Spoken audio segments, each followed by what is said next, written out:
มันเนี่ยไม่กินที่มดมันกินที่มดโอ้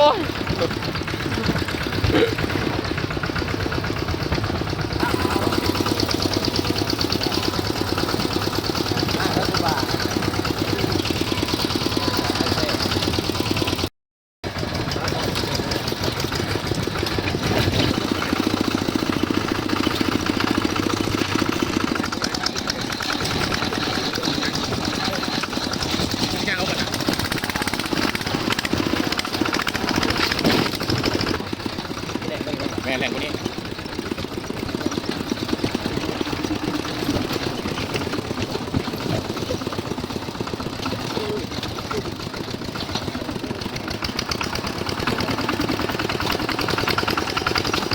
เราจะต้องยางเลยแต่ว่าจะเป็นลายคนต้องยางเลยต้องการเดี่ยวเลย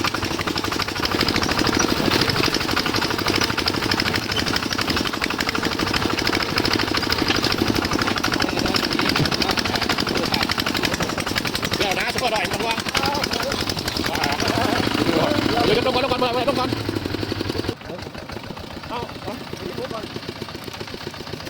ก็ตอนนี้รถป้าท้องแท้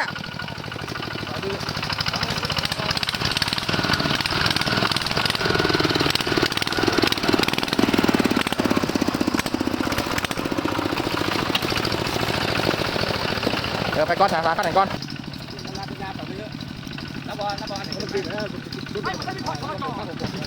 บอมันเข่ามันหักเข่าแจ้รถเขาแห้งเรียกซีเขาไม่ยังกันที่กันเนาะนั่นนี่มันเลี้ยงอยู่เนี่ยเลี้ยงดอกแล้วนะกักเขาแห้งนะ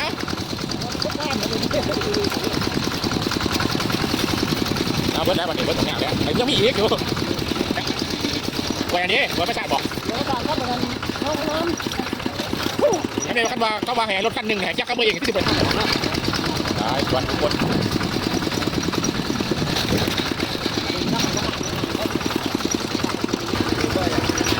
ใช่อยู่หันเด้อนี่หน่อยเขาดังไฟอย่างนี้ยังมาได้อยู่หน่อยรับมือยังเดี๋ยวเข้ามาเนาะได้เดี๋ยวบอก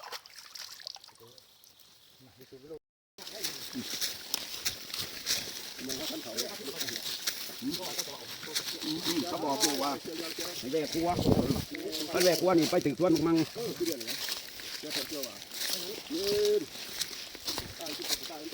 กับยังตัวยังได้สิกินเนาะ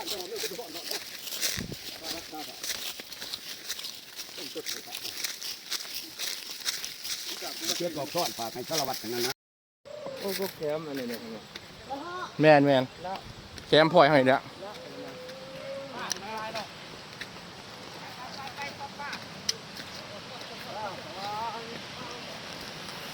โอ้ยไปรถเลย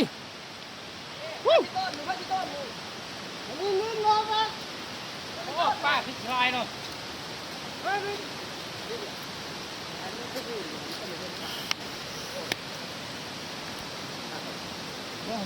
โอ้ยมันนอนคืนนี่เนาะบ่เมื่อไปยังเหรอไปคือมาว่ามันนอนโอ้ยบุกเกิดนี่นะว้าวดีเฮ้ยเอ้าไปเบิ่งป้ายกันนะไปเป็นน้ำพกเกอร์เด้อ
ทำไมเออ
อะไร